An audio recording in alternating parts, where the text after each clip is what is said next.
ನಮಸ್ಕಾರ.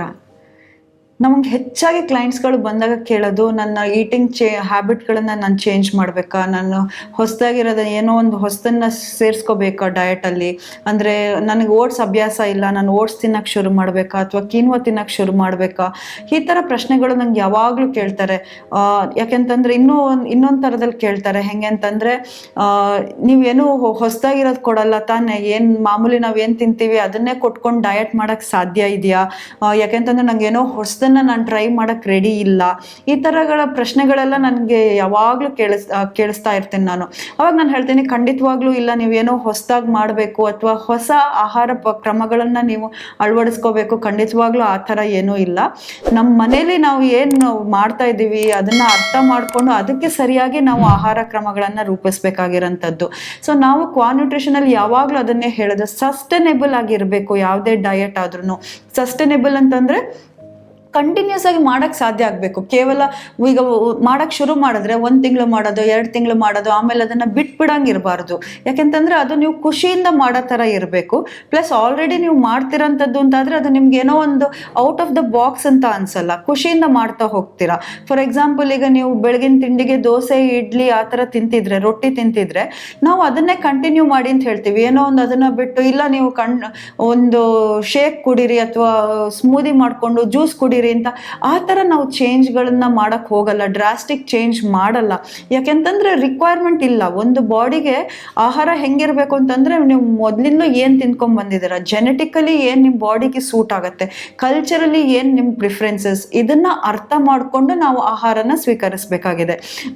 ಅದು ಬಿಟ್ಟು ಕೇವಲ ಜಸ್ಟ್ ರ್ಯಾಂಡಮ್ಲಿ ಯಾವುದೋ ಒಂದು ಅದು ಒಳ್ಳೇದಂತೆ, ಇದು ಒಳ್ಳೇದು, ಆ ಥರ ಅದನ್ನು ನಾವು ಅಳವಡಿಸ್ಕೊಳ್ಳೇಬೇಕು ಅಂತಿಲ್ಲ. ಖಂಡಿತವಾಗ್ಲೂ ಎಲ್ಲ ಆಹಾರದಲ್ಲೂ ಒಂದಲ್ಲ ಒಂದು ಅಡ್ವಾಂಟೇಜ್ ಇದ್ದೇ ಇರುತ್ತೆ, ಬೆನಿಫಿಟ್ಸ್ಗಳು ಇದ್ದೇ ಇರುತ್ತೆ.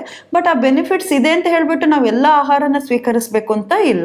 ಸೊ ನಮ್ಗೆ ಇನ್ನೊಂದು ಕೇಳೋದು ಅಂತಂದರೆ, ಸೂಪರ್ ಫುಡ್ಸ್. ನಾವು ಯಾವುದೋ ಒಂದು ಫುಡ್ಡಲ್ಲಿ ತುಂಬ ಬೆನಿಫಿಟ್ಸ್ಗಳಿದ್ರೆ ಅದನ್ನು ಸೂಪರ್ ಫುಡ್ಸ್ ಅಂತ ಹೇಳ್ತೀವಿ.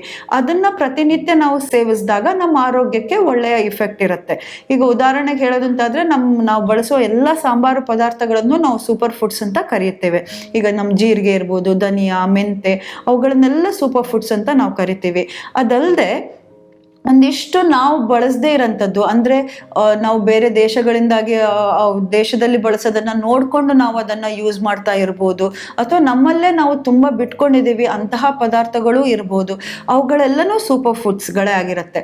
ಈಗ ಉದಾಹರಣೆಗೆ ಹೇಳೋದು ಅಂತಂದರೆ, ಈಗ ಓಟ್ಸ್. ತುಂಬ ಜನ ಕೇಳ್ತಾರೆ, ಓಟ್ಸ್ ಒಳ್ಳೇದಾ ಕೆಟ್ಟದ್ದಾ ಅಂತ. ಖಂಡಿತವಾಗ್ಲೂ ಒಳ್ಳೇದೇ ಅದು, ಅದರಲ್ಲಿ ಕೆಟ್ಟದ್ದು ಅಂತ ಏನೂ ಇಲ್ಲ. ಆದರೆ ಎಲ್ಲರೂ ತಿನ್ಬೇಕಾ? ಖಂಡಿತವಾಗ್ಲೂ ಆ ಥರ ಇಲ್ಲ.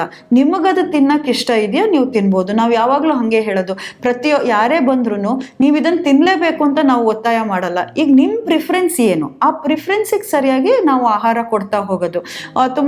ತುಂಬ ಜನ ಹೇಳ್ತಾರೆ, ಒಂಥರ ತಿನ್ನಲೇಬೇಕು ಅಂತ ಹೇಳೋದಿಲ್ಲ. ನೀವು ಬೇಸಿಕಲಿ ಅನ್ನ ತಿನ್ನೋರು ಅಂತಂದರೆ ಖಂಡಿತವಾಗ್ಲೂ ಅದನ್ನೇ ತಿನ್ನಬೇಕು ಅಂತ ನಾವು ಹೇಳೋದು. ಆದರೆ ಕೆಲವರಿಗೆ ಏನಂತಂದರೆ ಆಸ್ ಅ ವೆರೈಟಿ ಬೇಕಾಗತ್ತೆ. ಸೊ ವೆರೈಟಿ ದೃಷ್ಟಿಯಿಂದ ಅವಾಗವಾಗ ಆ ಥರ ಪದಾರ್ಥಗಳು ಅಥವಾ ಯಾವುದೋ ಒಂದು ಬೇರೆ ಪದಾರ್ಥಗಳನ್ನು ಬಳಸೋದು ಖಂಡಿತವಾಗ್ಲೂ ಓಕೆ ಆಗಿರುತ್ತೆ. ಆದರೆ ಅದನ್ನೇ ನಾವು ಲೈಫ್ ಲಾಂಗ್ ಮಾಡಿದಾಗ, ಯಾಕಂತಂದ್ರೆ ಜೆನೆಟಿಕಲಿ ನಮ್ದು ಬೇರೆ ಪದಾರ್ಥನ ತಿನ್ನಕ್ಕೆ ನಮ್ಮ ಬಾಡಿ ಬಯಸ್ತಾ ಇರೋಂಥದ್ದು. ಸೊ ಅಂತಹ ಪದಾರ್ಥಗಳನ್ನೇ ನಾವು ಕೊಡ್ತಾ ಇರಬೇಕು. ಇನ್ನೀಗ ಸೂಪರ್ ಫುಡ್ಸ್ ಅಲ್ಲೂ ಹಾಗೆ ತುಂಬಾ ಜನ ಕೇಳ್ತಾರೆ, ಇವಾಗ ನಿಮ್ಮ ಕೈಯಿಂದ ಡಯಟ್ ಚಾರ್ಟ್ ತಗೊಂಡಾಯ್ತು, ಬಟ್ ಡಯಟ್ ಚಾರ್ಟ್ ಮೇಲೆ ನಾವು ಮತ್ತೆ ಪುನಃ ಪದಾರ್ಥಗಳನ್ನ ಖರೀದಿ ಮಾಡಕ್ಕೆ ತುಂಬಾ ದುಡ್ಡು ಖರ್ಚು ಮಾಡ್ಬೇಕಾಗತ್ತಾ ಏನು ಅಂತ. ಖಂಡಿತವಾಗ್ಲೂ ಆ ಥರ ಇಲ್ಲ. ನಿಮಗೆ ಏನು ಸಾಧ್ಯ ಅಂದರೆ, ನಮ್ಮ ಯೂಶ್ವಲಿ ಮನೇಲಿ ಏನು ಸಿಗತ್ತೆ ಅಂಥದ್ರ ಮೇಲೇ ನಾವು ಯೂಶ್ವಲಿ ಡಯಟ್ ಚಾರ್ಟ್ ಕೊಡೋಂಥದ್ದು.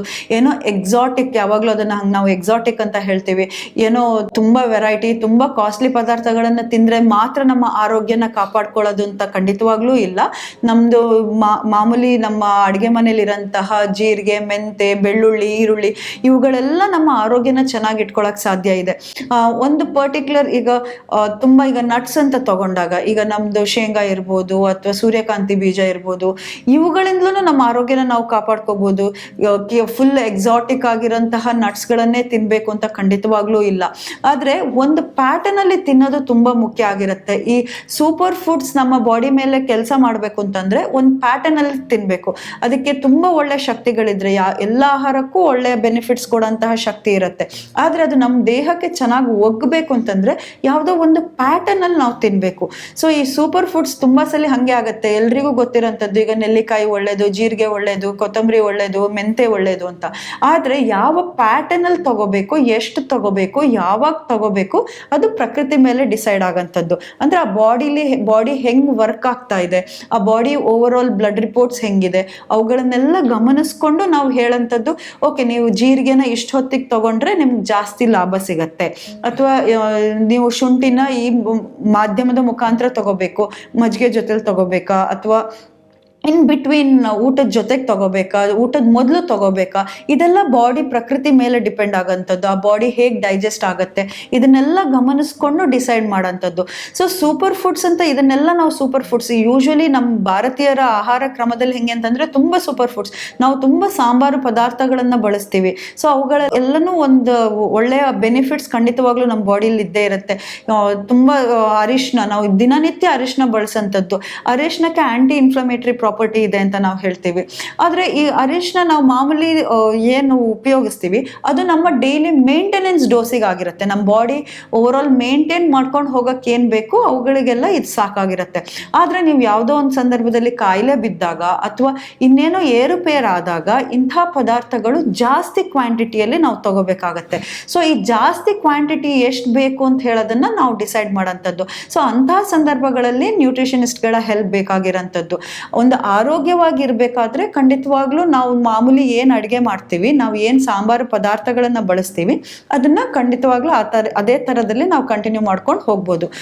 ಆದಷ್ಟು ವೆರೈಟೀಸ್ ಇರಬೇಕು. ನಾನು ಯಾವಾಗಲೂ ಹೇಳ್ತೀನಿ, ಹಣ್ಣು ತರಕಾರಿ ಇರ್ಬೋದು ಅಥವಾ ನಮ್ಮದು ಮಸಾಲೆ ಪದಾರ್ಥಗಳಲ್ಲೂ ಇರ್ಬೋದು, ನಾವು ವೆರೈಟೀಸ್ ಇಟ್ಕೊಂಡಷ್ಟು ನಮಗೆ ಲಾಭಗಳು ಜಾಸ್ತಿ. ಯಾಕಂದರೆ ಪ್ರತಿಯೊಂದರಲ್ಲೂ ಅದರದ್ದೇ ಆದ ಒಂದು ಗುಣಗಳು ಇದ್ದೇ ಇರುತ್ತೆ, ಅದು ನಮ್ಮ ದೇಹಕ್ಕೆ ಸಿಗತ್ತೆ. ಇನ್ನೊಂದು ನಾವು ತಪ್ಪು ಮಾಡೋದೇನು ಅಂತಂದರೆ ಈ ಸೂಪರ್ ಫುಡ್ಸಲ್ಲಿ ಎಲ್ಲ ಒಳ್ಳೆ ಪದಾರ್ಥಗಳನ್ನ ಒಟ್ಟಿಗೆ ಸ್ವೀಕರಿಸೋದು. ಇವಾಗ ಜೀರಿಗೆ ಒಳ್ಳೇದು, ಮೆಂತೆ ಒಳ್ಳೇದು, ಕೊತ್ತಂಬರಿ ಒಳ್ಳೇದು ಅಂತ ಹೇಳಿದೆ, ಇದು ಮೂರದ್ದು ಸೇರಿಸಿ ನಾವು ಕಷಾಯ ಮಾಡ್ಕೊಂಡು ಕುಡಿಯೋಂಥದ್ದು. ಇವಾಗ ಕೇವಲ ಮೂರಾದ್ರೂ ತೊಂದರೆ ಇಲ್ಲ, ಬಟ್ ತುಂಬ ಜನ ಏನು ಮಾಡ್ತಾರೆ, ತುಂಬ ವೆರೈಟೀಸನ್ನ ಮಿಕ್ಸ್ ಮಾಡ್ತಾರೆ. 7-8 ಟೈಪ್ಸ್ ಫುಡ್ಗಳನ್ನೆಲ್ಲ ಮಿಕ್ಸ್ ಮಾಡಿ ನೀರು ಥರ ಕುದಿಸೋದು, ಅಂದರೆ ಅಥವಾ ಒಂದೇ ಹೊತ್ತಿನ ಊಟದಲ್ಲಿ ಎಲ್ಲನೂ ಸಿಗೋ ಥರ ಮಾಡೋದು. ಈ ಥರ ಎಲ್ಲ ಸೂಪರ್ ಫುಡ್ಸು ಒಟ್ಟಿಗೆ ತಿಂದರೆ ನಮ್ಮ ದೇಹಕ್ಕೆ ಲಾಭಗಳು ಕಮ್ಮಿ ಆಗುತ್ತೆ. ಯಾಕೆಂತಂದರೆ ಯಾವುದು ಯಾವ ಥರ ರಿಯಾಕ್ಟ್ ಮಾಡುತ್ತೆ ಅಂತ ಒಂದು ಗೊತ್ತಾಗಲ್ಲ ಬಾಡಿಯಲ್ಲಿ. ಪ್ಲಸ್ ಬಾಡಿಲಿ ಯಾವಾಗಲೂ ಒಂದು ಕಾಂಪಿಟೇಷನ್ ಇರುತ್ತೆ. 2-3 ನ್ಯೂಟ್ರಿಯೆಂಟ್ಸ್ ಅನ್ನ ಕೊಟ್ಟರೆ ಎಲ್ಲನೂ ಒಟ್ಟಿಗೆ ಅಬ್ಸಾರ್ಬ್ ಆಗಲ್ಲ. ಯಾಕೆಂತಂದ್ರೆ ಕೆಲವೊಂದಕ್ಕೆ ಕ್ಯಾರಿಯರ್ಸ್, ಅಂದ್ರೆ ನಮ್ಮ ಕರಳಿಂದ ಬ್ಲಡ್ಡಿಗೆ ಹೋಗಕ್ಕೆ ಒಂದು ಕ್ಯಾರಿಯರ್ ಬೇಕು, ಒಂದು ಟ್ರಾನ್ಸ್ಪೋರ್ಟರ್ ಬೇಕು. ಕೆಲವೊಂದು ನ್ಯೂಟ್ರಿಯೆಂಟ್ಸ್ಗೆ ಒಂದೇ ಟ್ರಾನ್ಸ್ಪೋರ್ಟರ್ ಇರುತ್ತೆ. ಸೊ ಈಗ 3 ನ್ಯೂಟ್ರಿಯೆಂಟ್ಸ್ ಒಟ್ಟಿಗೆ ಬಂದ್ರೆ ಯಾವ್ದಾದ್ರು ಒಂದನ್ನ ಮಾತ್ರ ಅದು ಒಳಗಡೆ ತಗೊಂಡು ಹೋಗುತ್ತೆ, 3 ಒಳಗೆ ಹೋಗಲ್ಲ. ಸೊ ಈ ತರ ಕಾಂಪಿಟೇಷನ್ಸ್ಗಳೆಲ್ಲ ನಡೀತಾ ಇರುತ್ತೆ ನ್ಯೂಟ್ರಿಯೆಂಟ್ಸ್ ಮಧ್ಯೆ. ಆ ದೃಷ್ಟಿಯಿಂದ ಯಾವತ್ತು ಯಾವುದೇ ಪದಾರ್ಥ ಆಗಲಿ ಜಾಸ್ತಿ ಕಾಂಬಿನೇಷನ್ ಅಲ್ಲಿ ತಗೋಬಾರ್ದು. ಸಿಂಗಲ್ ಆಗಿ ತಗೋತಾ ಹೋದ್ರೆ ನಮ್ಗೆ ನಮ್ಮ ದೇಹಕ್ಕೆ ಜಾಸ್ತಿ ಲಾಭ ಸಿಗತ್ತೆ. ಸೊ ಓವರ್ ಆಲ್ ನಮ್ಮ ಅಡಿಗೆ ಮನೇಲಿ ಇರೋಂತಹ ಸೂಪರ್ ಫುಡ್ಸ್ ಅಂದ್ರೆ ಜಾಸ್ತಿ ಒಂದು ಪದಾರ್ಥ ಯಾವಾಗ ಜಾಸ್ತಿ ಫಂಕ್ಷನ್ಸ್, ಜಾಸ್ತಿ ಹೆಲ್ಪ್ ಮಾಡುತ್ತೆ ನಮ್ಮ ಆರೋಗ್ಯನ, ಅದಕ್ಕೆ ನಾವು ಸೂಪರ್ ಫುಡ್ಸ್ ಅಂತ ಕರಿತೀವಿ. ಸೊ ಅಡಿಗೆ ಮನೇಲಿ ಇರುವಂತಹ ಸೂಪರ್ ಫುಡ್ಸ್ ಅನ್ನ ಬಳಸಿ ನಮ್ಮ ಆರೋಗ್ಯನ ಚೆನ್ನಾಗಿ ನಾವು ಕಾಪಾಡ್ಕೊಳಕ್ ಸಾಧ್ಯ ಇದೆ. ಆದ್ರೆ ನಾವು ಗಮನಿಸಬೇಕಾಗಿರೋದು ಒಂದೇ ಸಲಿಗೆ ಎಲ್ಲಾ ಸೂಪರ್ ಫುಡ್ಸ್ ಅನ್ನು ಮಾಡಂಗಿಲ್ಲ. ಮ್ಯಾಕ್ಸಿಮಮ್ ಬೆನಿಫಿಟ್ಸ್ ಸಿಗ್ಬೇಕು ಅಂತಂದ್ರೆ ಸಿಂಗಲ್ ಆಗಿ ಟೈಮಿಂಗ್ ಇಸ್ ವೆರಿ ಇಂಪಾರ್ಟೆಂಟ್.